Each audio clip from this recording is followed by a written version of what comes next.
বান্দা দেখার পরে শুধু একটাই জবাব, লা আদরি, আমি কিছুই জানি না, আমি কিছুই বলতে পারি না।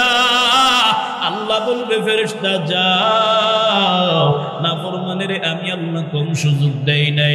নাফরমান দুনিয়াতে আমার নিয়ামত, আমার দেওয়া আসমান, আমার দেওয়া জমিন, আমার দেওয়া সূর্যের আলো, আমার দেওয়া চাঁদের আলো নাফরমান ভোগ করেছে, একবারও শুকর আদায় করে নাই, একবারও কৃতজ্ঞতা প্রকাশ করে নাই। নাফরমানের কবরের সাথে জাহান্নামের একটা সংযুক্ত লাইন বানায় দাও, আমি আর সুযোগ দিতে চাই না। এই জন্য বাবা, টাকার মালিক হও, ক্ষমতার মালিক হও, কবরে যদি নাজাত না পাও, নিজের কুকুরের থেকে ভালো মনে করিও না। যদি জাহান্নামের বাসিন্দা হও, তোমার থেকে ওই যে বেওয়ারিশ কুকুর গুলাও তোমার থেকে ভালো। এই জন্য বুজুর্গ ফজলুল করিম রহমাতুল্লাহ আলাই সব সময় বলতেন, বাবারা, আমার ইন্তেকালের পরে যদি আল্লাহ আমার কবরটারে জান্নাত বানায়, দুনিয়াবাসী যদি আমার কবরটারে ঝাড়ু দিয়াও মারে, জুতা দিয়াও মারে, আমি ফজলুল করিমের কোনো ক্ষতি হবে না। আল্লাহ না করুন, আল্লাহ না করুন, আমার কবরটা যদি জাহান্নামের বাগান হয়, জাহান্নামের আগুনে একটা টুকরা দিয়ে আমারে ভরপুর করে দেওয়া হয়, দুনিয়ার মানুষ যদি আমারে ফুলের তোড়া দিয়া সকাল সন্ধ্যা স্বাগতম জানায়, আমি ফজলুল করিমের কোনো লাভ হবে না। কারণ দুনিয়ার পদপদবী, টাকা পয়সা, বাড়ি গাড়ি কোনো কিছু কবরে কাজে আসবে। এই জন্য আমার কবরে আমি যাব, আমি আমার আল্লাহর সামনে দাঁড়াইয়া নিজের জবাব নিজে দেওয়া লাগবে। এই লক্ষ্যে এখন থেকে নিজের সংশোধন করে নাও, আল্লাহর দরবারে তওবা করে নাও। যতদিন বাঁচবো আমি গুনাহ করব না, নামাজ ছাড়বো না, দাড়িটা কামাইয়া নবীর কষ্ট দেব না, আল্লাহর বিধানগুলো লঙ্ঘন করে আমার মালিকের সাথে বেয়াদবি করব না। তওবা করার যদি বাবা নিয়ত হয়, ভালো বান্দা হওয়ার, আদর্শবান উম্মত হওয়ার যদি নিয়ত হয়, মুনাফিকি যদি না থাকে, খাঁটি তওবার নিয়তে আমার মালিকের দুটো হাত উঁচু করে দেখায়া দাও।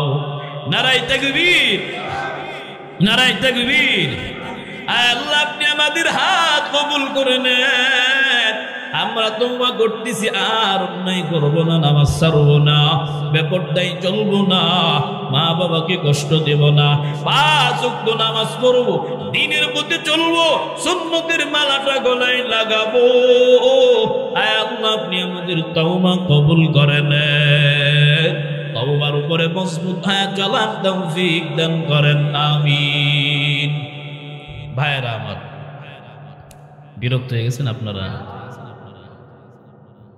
আল্লাহ পাক রব্বুল আলামিন বান্দাদের জন্য ওয়াল টাইম তওবার দরওয়াজা ওপেন রাখছে।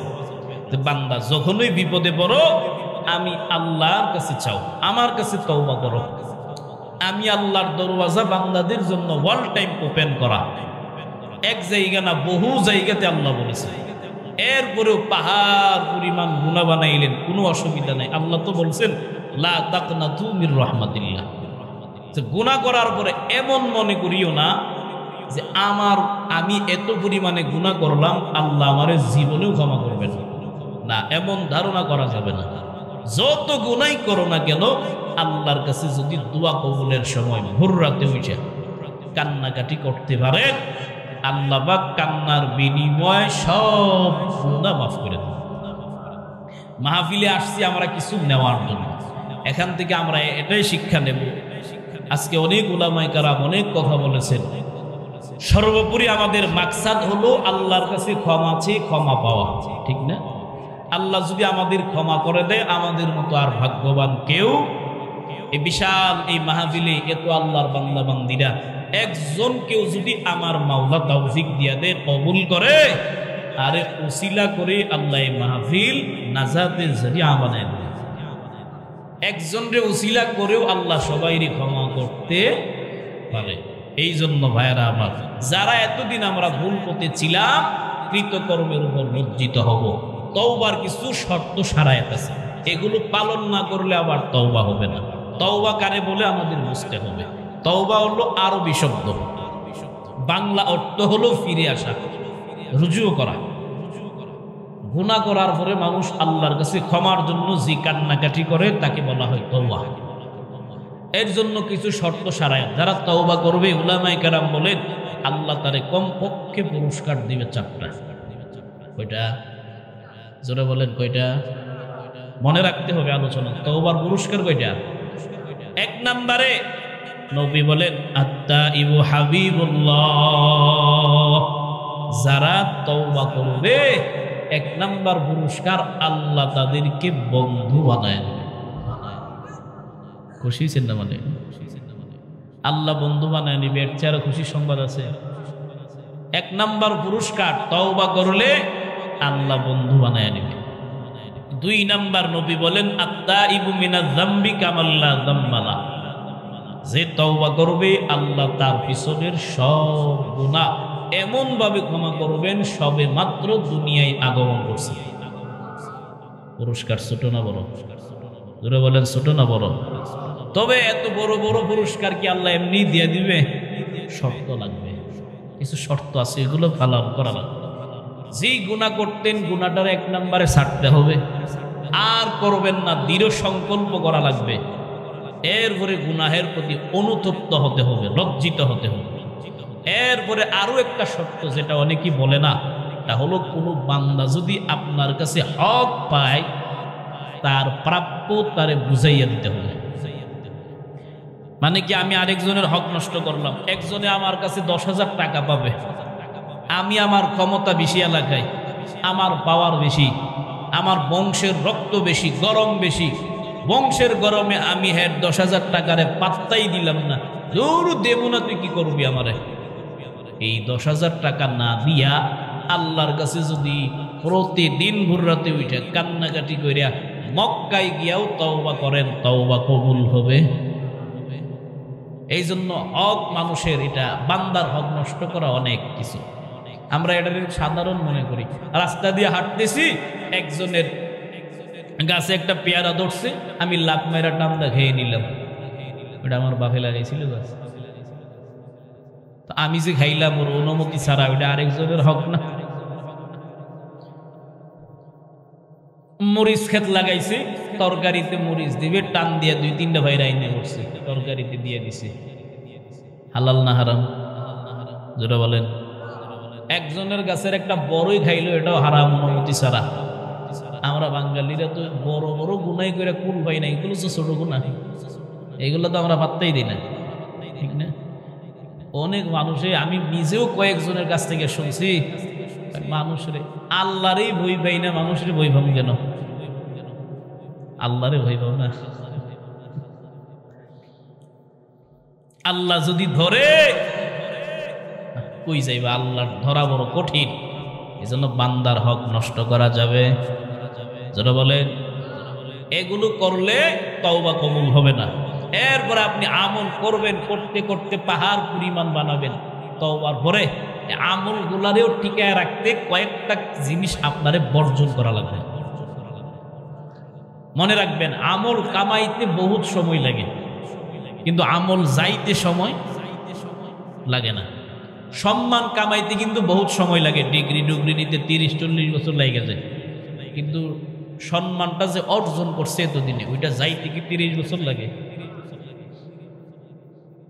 অল্প সময়ের ব্যাপার। একজনে পাট ক্ষেত করছে, পাট বুঝেননি?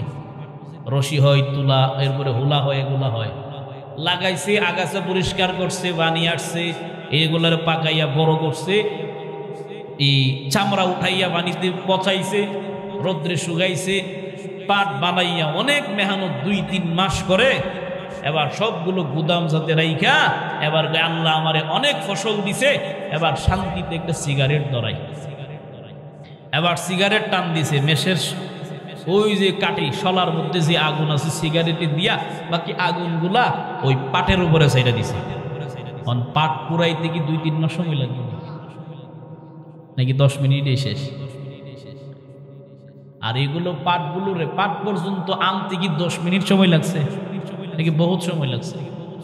পাহাড় পরিমাণ আমল করবেন, কয়েকটা জিনিস যদি আপনার ভিতরে থাকে, অহংকার, হিংসা, বিদ্বেষ, এগুলো যদি আপনার ভিতরে থাকে, পাহাড় পরিমাণ আমল হইলেও সব শেষ। মনে রাখবেন, এই অহংকার, হিংসা, বিদ্বেষ এগুলো দূর করতে হবে। তওবা কইরা তো আমল বানাবো, আমলগুলো টিকায় রাখতে হবে না? টিকানোর জন্য শর্ত হলো অহংকার, হিংসা, বিদ্বেষ এগুলো রাখা যাবে। আমগো অহংকার বেশি। নবী কয় লা তাদখুলুল জান্নাতা মান কানা ফি কলবিহি মিসকালা যাররাতিন মিন কিবর। যাররা পরিমাণ অহংকার যাদের ভেতরে থাকবে তারা আল্লাহর তৈরি জান্নাতে যাবে। এরপরে আছে হিংসা, একজন আরেকজনের প্রতি হিংসা, এমনকি এখন আপন ভাইও ভাইয়ের প্রতি হিংসা। ঠিক না? এক ভাই যদি টাকাওয়ালা হয় আরেক ভাই দেখতে পারে না, বা নিজে দেখতে পারলেও বিবি বারবারে ঘুষা মারে, তোমার ভাই তো তোমার থেকে বড় টাকাওয়ালা, তুমি কি করো? ঠিক না? আসতেই ঠিক কয়েন, শুনলে খবর আছে। বড় ভাই একটা ছোট্ট বকরির মালিক, ছোট ভাই তো বিশাল বড় এক গাভীর মালিক হয়ে গেছে। বড় ভাইয়ের ভিতরে শান্তি নেই, আমার ছোট ভাই আমার থেকে টাকাওয়ালা, বড় গাভীর মালিক হয়ে গেছে। টেনশনে তো বড় ভাইয়ের ঘুমই আসে না, মাথা চুলকায় কোন রকম ঘুমাইতে ঘুমাইতে।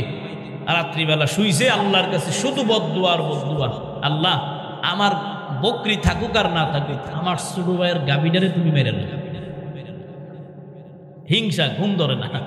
আল্লাহর কাছে দোয়া করতে করতে করতে করতে ফজর বেলা ওইটা ছোট ভাইয়ের গোয়াল করে গিয়ে দেখে গাভী মরছে না। এত দোয়া করলাম, এরপরেও কবল হইল না। নিজের গোয়াল করে গিয়ে দেখে বকরি শেষ। আল্লাহ মহব্বতে অভিযোগ করে, আল্লাহ তোমারে বললাম কি আর করলা কি? তুমি কি গাভীও চিনো না, বকরিও চিনো না? আল্লাহ চিনে না? ধরে বলে হিংসা করা যাবে না। আল্লাহ ওরে ধনী বানাইছে বা টাকাওয়ালা দিছে, সম্মান বাড়ায় দিছে আল্লাহ। আল্লাহ কি চাইলে আমারে দিতে পারে না? আমি আরেকজনেরটা দেখে হিংসা করব কেন? আমি আল্লাহর কাছে চাইব আল্লাহ আমারে তার থেকে বেশিও দিতে পারে। ঠিক কিনা? আল্লাহ পাক আমাদের বুঝার তৌফিক দান করুন। আজকের আয়োজন আল্লাহ কবুল করুন। এর পিছনে যারা হাড় ভাঙ্গা পরিশ্রম করেছেন, তার মধ্যে আমার ভাই নোমান ভাই, আমারে কিন্তু এখানে আমার কারোর সাথে কমিটির যোগাযোগ নেই, শুধু নোমান ভাই আমাদের এদিকে থাকে, আপনাদের সন্তান। পার্সোনালি আমারে খুব মহব্বত করে, আমিও খুব ভালোবাসি ভাইরে। আল্লাহ পাক ভাইয়ের ইলমে আমলে হায়াতে বরকত দান করুন। কিছুটা অসুস্থ, আল্লাহ তারে পরিপূর্ণ সেবা দান করুন। আরও অনেকে মাহফিলের পিছনে হাড়ভাঙ্গা মেহনত করেছেন, আমি অনেকে চিনিও না, জানিও না।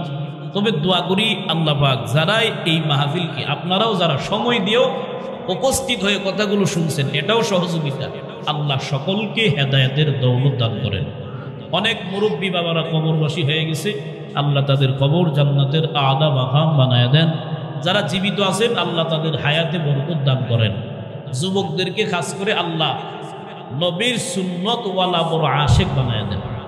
সবার কাছে দোয়া চাই, আমিও দোয়া করি।